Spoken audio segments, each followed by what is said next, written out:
Folks, there are three things guaranteed in life. One, two, three. Death, taxes, and Caitlin Clark kicking the shit out of Angel Reese in the WNBA. And it happened once again tonight as the Indiana Fever laid belt to ass on the Atlanta Dream 83-71 in a Commissioner's Cup game, no less. Yes, that's right. It doesn't matter whether it's Chicago or Atlanta. Caitlin Clark's team is going to kick this shit out of Angel Reese's team every time, it seems like. And it happened again. And I will go on record and say, I thought Atlanta was going to come in and beat Indiana. I sure did. I sure did. And in that first quarter, 15-15, that crap was ugly. Ugly. And then the Indiana Fever took over the game. Then they took over that game and pretty much handled business. They handled some business. And we're going to talk about it right here. But welcome back once again, everyone, to Indiana Fever Unfiltered, powered by Come On Now, the podcast. I am your host. Hit that like button and subscribe to the channel. Ring the bell and leave your comments. I do appreciate y'all jumping on board. As always, Indiana leads 38-29 at the half. The Dream make a run, take the lead 43-42 with 6 minutes to go in the third quarter. And then Caitlin Clark goes on a little heater. She goes on a little heater. She finds Aaliyah Boston on a fast break layup. She grabs a rebound, drills a three from 25. Aaliyah Boston palms an Angel Reese 5-foot layup. And Caitlin Clark finds Kelsey Mitchell for a layup to make it 49-43. And that was the ball game right there. That little 2-minute stretch of basketball pretty much changed the entire game. And of course, it happens when Caitlin Clark has the ball in her hands. It happens when Caitlin Clark has the ball in her hands, man. It's just the way it goes. It's just the way it goes. And the Indiana Fever go up by as many as 14 points in the third quarter before taking a 62-51 lead into the fourth. And Indiana came away with a big time win, arguably their biggest win of the season, probably their best game played in the season so far. And I thought they did a solid job, man. I really did. Now, I wasn't around tonight because I was at a bare knuckle fight in Hollywood covering that as credentialed media. And I had a great time there. But I had my iPad with me and I was watching the game the entire time. So I was doing two things at once. So I wouldn't have to come home and watch a 2-hour basketball game.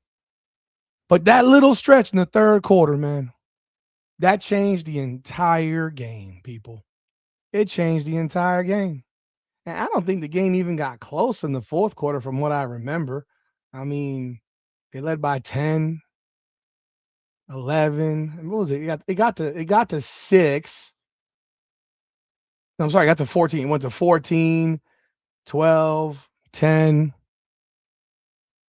It got back to 11.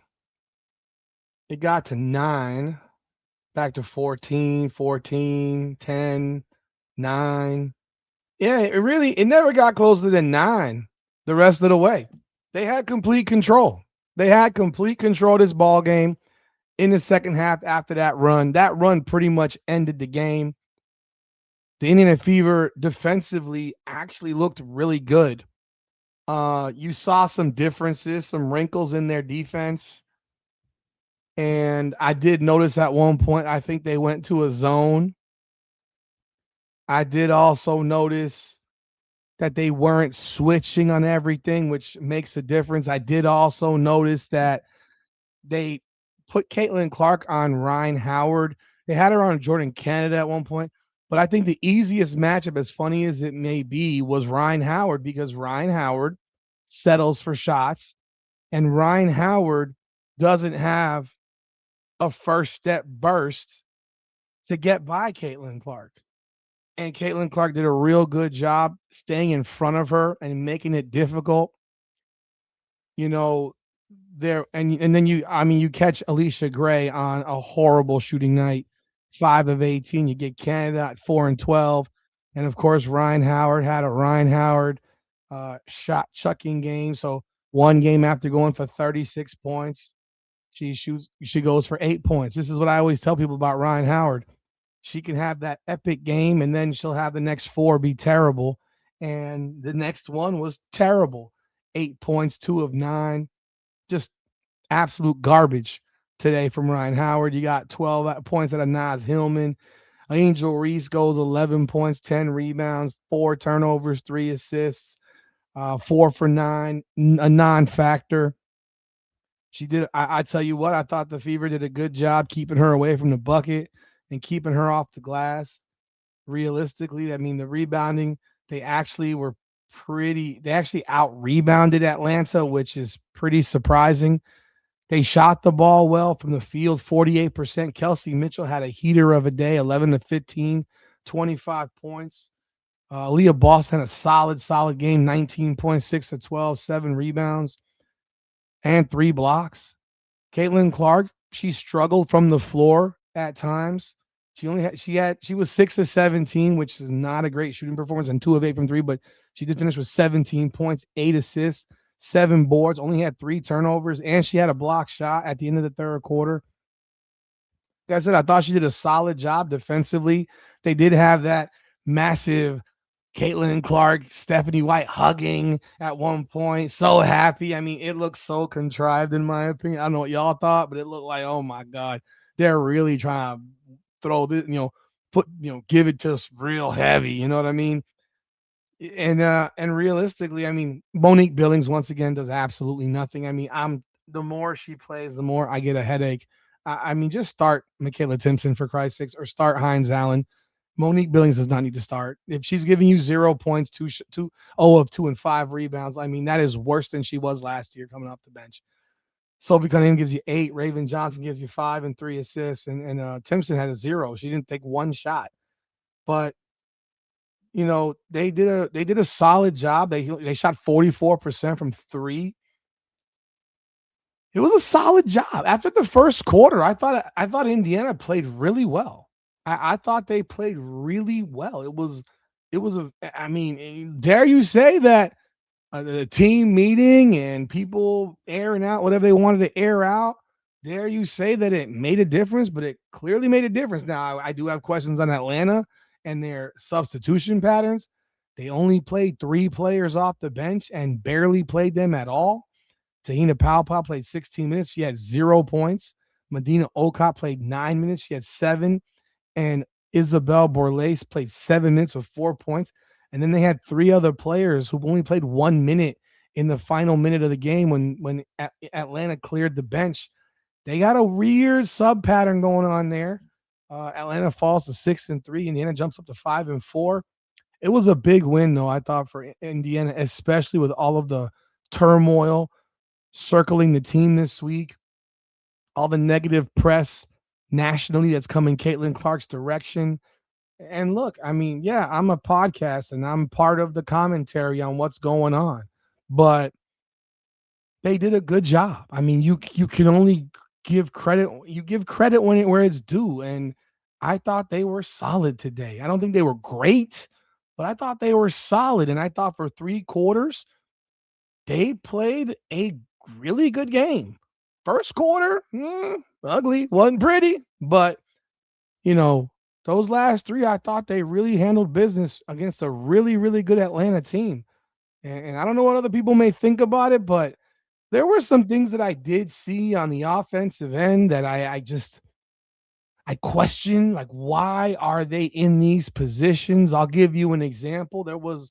I believe it may have been in the third, but there was a play where Caitlin Clark has Ryan Howard on her.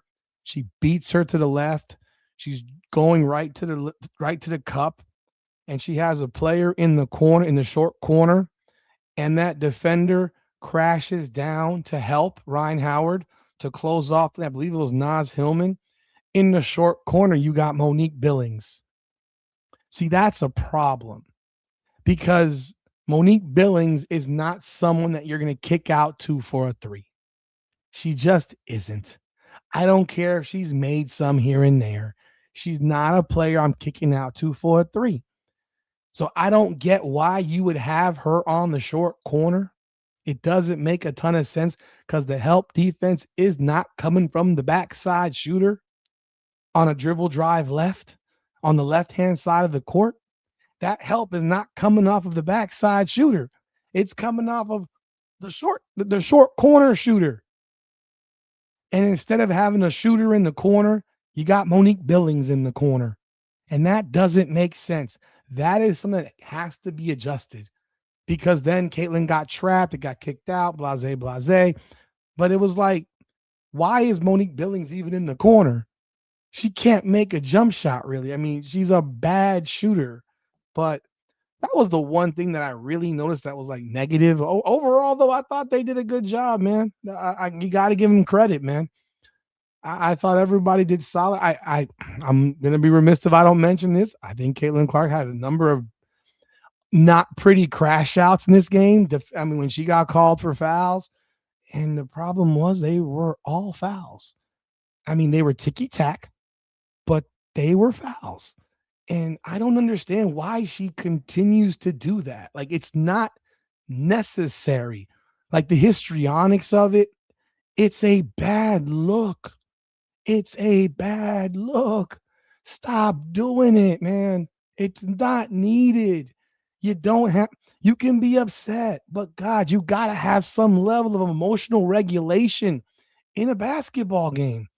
That's my opinion. Someone may not like it and someone may unsubscribe. And if you unsubscribe because I said that, then get the fuck out.